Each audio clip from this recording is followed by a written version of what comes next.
오늘도 우리 사는 이야기 찾아주셔서 감사합니다. 사연자분이 보내주신 이야기 시작해볼게요.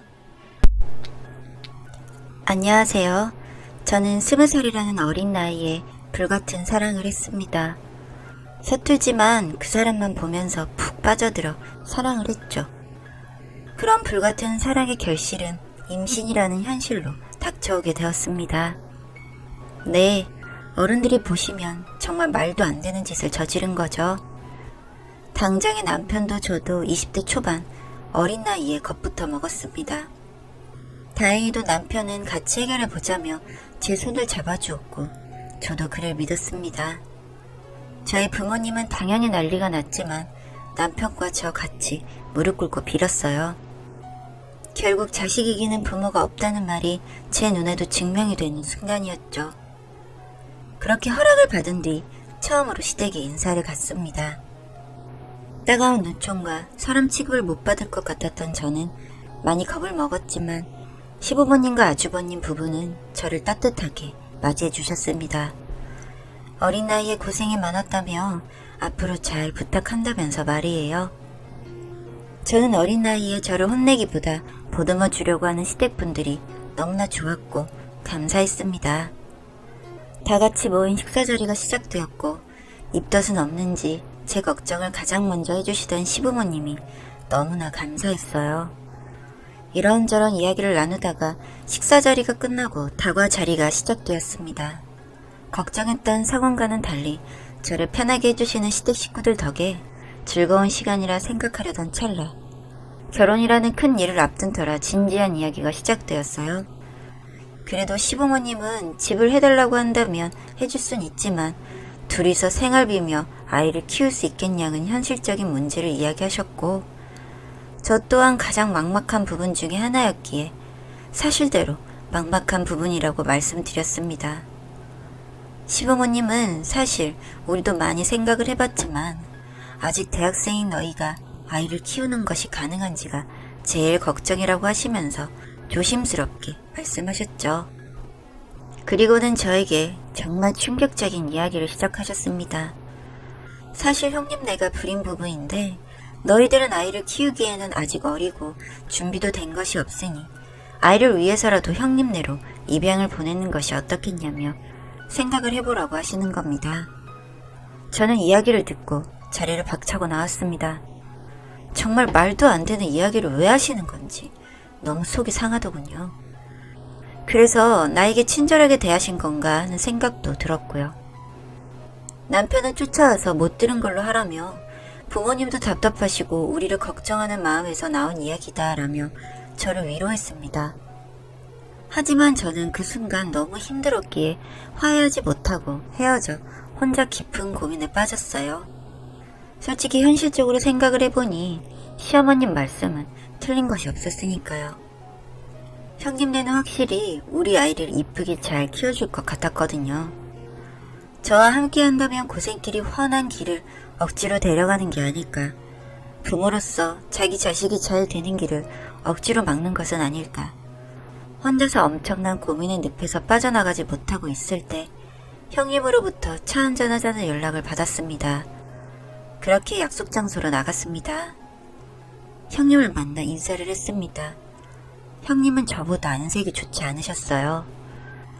형님은 그동안 잘 지냈냐며 괜히 본인 때문에 이런 상황이 생긴 것 같아 미안하다며 눈물을 보이시더라고요.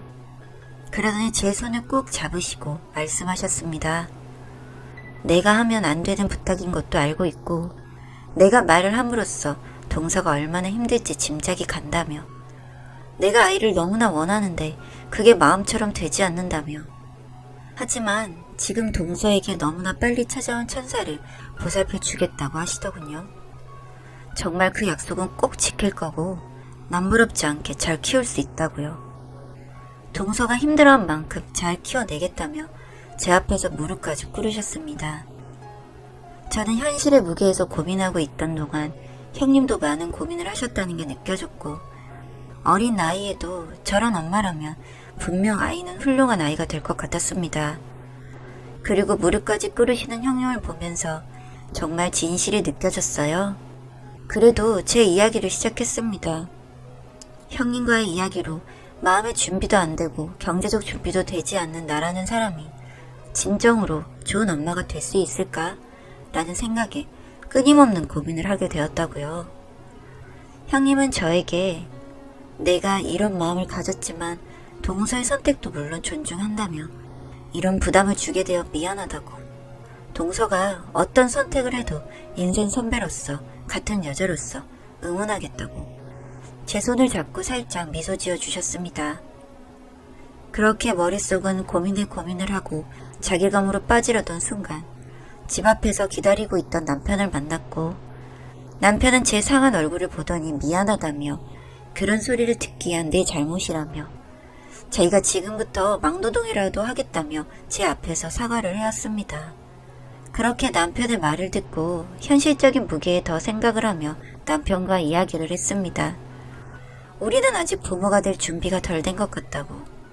우리 아이가 태어났을 때 해주고 싶은 것 제대로 못 해주면서 키우면 너무 마음이 아플 것 같다고 했죠. 이제 아이가 겨울에 태어날 텐데 따뜻하게도 못 해주면 내 자신 스스로가 너무 원망스러울 것 같다고 말하며 남편 앞에서 아이처럼 물었습니다. 그리고 우리 아이 형님네로 보내자고.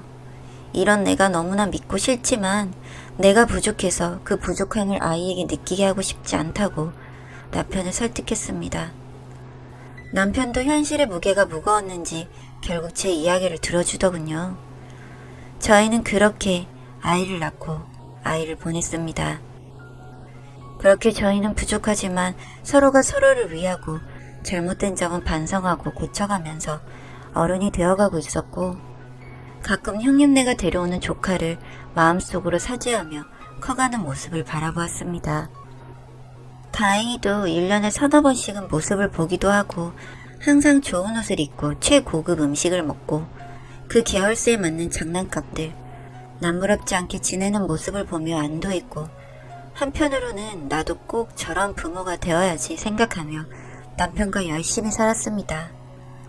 그렇게 시간은 흘러 저희는 번듯한 직장을 가진 반듯한 어른이 되었고 어엿한 부모가 될 준비를 한 부부가 되어 있었습니다. 저희가 그렇게 성장하는 동안 조카도 갓 초등학생이 되어 입학을 했을 때였습니다. 그때 충격적인 소식을 듣게 되었어요. 바로 형님의 임신 소식이 들렸고 둘째 조카가 생겼다는 소식을요. 저는 꼴의 부모라고 조카가 걱정이 되었습니다. 우리 아이 갑자기 동생 생겨서 차별받으면 어쩌지? 소외감을 느끼면 어쩌지? 아이는 태어나지도 않았는데 불안감이 엄습해왔습니다. 남편은 걱정 말라며 그렇게 색안경 끼고 보다가 잘못 오해를 할 수 있는 거고, 이런 감정을 가지고 있다는 것에 형님네 부부가 서운함을 가지고 아이에게 티를 낸다면 그게 더 못할 짓이라며 절 다독이고 진정하라 했습니다. 그렇게 걱정을 속으로만 삼키던 중 둘째 조카가 태어났고, 집안의 모든 사람의 축복과 축하 속에서 태어난 둘째는 관심이 집중되었고, 아이를 낳고 힘들어할 형님을 도와드린다는 핑계로 걱정되는 마음에 첫째 조카 주변을 맴돌게 되었습니다. 하지만 아주버님과 형님은 정말 두 아이에게 최선을 다하셨어요. 그런 모습을 보고 저는 형님을 진심으로 옆에서 보살펴드렸죠. 그러던 어느 날 가족들이 다 같이 시댁에 모여 식사 자리를 한 후에 잠시 한눈을 판 사이 둘째 조카의 울음소리가 들리기 시작했습니다. 그 소리에 모든 어른들은 모여들었고 둘째 조카는 울고 있고, 뭔가를 뺏은 듯 첫째 조카의 손에는 둘째 조카의 침이 묻은 상태로 무언가를 쥐고 있었죠. 다들 둘째를 안아들고 둘째의 걱정을 하고 있었고, 저는 저도 모르게 첫째 조카를 안았고 손에 무엇이 있는지 확인했습니다. 첫째 조카는 주먹을 피면서 동전을 먹으려던 걸 빼앗았더니 울었다며, 그러자 형님이 바로 첫째 조카를 자기 품으로 데려가며 많이 놀랐지? 라며 첫째 조카를 챙기기 시작했습니다. 그런데 너무나 씩씩한 아이는 놀라지 않았어요. 동생 못 먹게 해서 다행이에요 라며 의젓하게 웃어 보였습니다. 그 모습에 우리 아이 많이 컸다, 이쁘게 컸다 라며 다행이라는 생각이 스친 후 모두들 둘째만을 걱정하던 모습이 마음이 아팠습니다. 물론 그 갓난쟁이와 초등학생이 같이 있는 상황에서 갓난쟁이를 걱정하는 모습이 옳지만 제 아이가 내가 없으면 혼자일 수도 있겠구나라는 생각이 들며 내가 계속 남모르게 지켜봐 주어야겠다 다짐했습니다. 그 후로도 아기들을 보는 형님을 위해 주말에 도와주러도 가고 일부러 가족 모임을 더 만들어 첫째 조카의 얼굴을 자주 보려 노력했습니다. 그렇게 만나면 색칠 공부도 하고 그림도 그리며 둘만의 비밀도 만들고 둘만의 놀이도 만들어 갔어요. 그렇게 저는 제 마음의 짐을 덜어보려고 했던 것 같습니다. 그렇게 중학생이 되었고 형님네 부부는 점점 첫째 조카의 학원 스케줄을 늘려갔고 점점 저와 첫째 조카의 시간은 줄어만 갔습니다.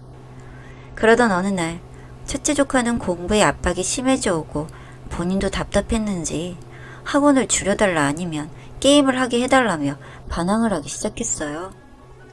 그걸 옆에서 지켜보던 저는 얼마나 조마조마하던지 당연히 부모라면 시킬 수밖에 없는 공부이기에 말릴 수도 없었고 그렇다고 무조건 해내라고 말하기도 어려웠습니다. 그러던 와중 첫째 조카는 전교 1등을 한 후 일주일에 2시간만 본인에게 자유시간을 준다면 부모님의 말씀에 다 따르겠다며 성적도 떨어지지 않을 자신 있다며 부모님을 설득 후 매주 2시간의 자유시간을 얻어냈죠. 그 이야기를 듣고 다행이다 싶었는데 그 2시간 동안 첫째 조카가 같이 그림을 그리자는 겁니다. 저야 같이 있을 수 있다는 생각이 좋았는데 왜 그런지 물어봤습니다. 조카는 어릴 때부터 저와 그림을 그릴 때 마음이 쉬고 있다라는 생각이 들어서 그래서 2시간 동안 쉬고 싶어서 같이 그림을 그리고 싶다고 이야기를 해주었어요. 형님네 부부도 친구들과 다른 행동을 하거나 게임을 하는 것보다 그게 낫겠다고 판단해 주셨고 불미스러운 생각과 걱정스러운 마음을 잘 부탁한다는 말로 저에게 표현하셨습니다. 그렇게 저는 첫째 조카와 그림도 그리고 맛있는 것도 먹으며 2시간을 보냈습니다. 추억을 차곡차곡 쌓아가고 저에게 작은 엄마라고 부르며 엄마한테 하지 못하는 이야기들 작은 엄마한테는 할 수 있다며 옆에서 친구 같은 작은 엄마가 되어주고 있었습니다. 제가 엄마로서 못해준 것들을 작은 엄마로서는 넘치게 해주자는 마음으로 무조건 아이의 편이 되어 서로가 친해지고 있었습니다. 그렇게 너무나도 고맙게도 첫째 조카는 20살을 앞두고 외국 유명 대학에 합격하였고 고등학교 입학 때부터 이야기한 성인이 되면 첫 술은 작은 엄마가 사달라는 약속을 지키는 날이 되었습니다. 그렇게 저는 첫째 조카 첫 술자리를 가지게 되었어요. 저는 너무나 고맙고 멋지고 대견하다며 칭찬을 해주었습니다. 그러자 조카도 고맙습니다. 고맙습니다. 라고 계속 이야기해오더라고요. 가슴 뭉클하면서도 저는 머쓱하여 내가 뭘 해줬다고 너 정말 대단하다며 부모님한테도 꼭 감사합니다 라고 해야 해 라고 조언을 했죠. 그러자 조카가 저에게 그러더군요.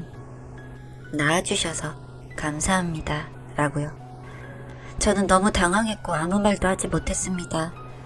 조카는 제가 놀란 것을 모르는 척하듯 이야기를 시작했습니다. 엄마, 낳아주셔서 감사합니다. 꼭 이 말 하고 싶었어요. 그리고 오늘이 마지막이에요. 저 이제 성인이니까 엄마 찾을 나이 아니니까요. 앞으로도 작은 엄마로 제 친구 해주세요. 라며 저를 보고 웃었고 저는 미안하다는 말과 함께 그 아이를 꼭 끌어안았습니다. 저희들 사이엔 그 어떤 말도 필요 없었던 것 같아요. 저는 안아주면서 부족한 엄마여서 미안해 라는 말만 할 수밖에 없었습니다.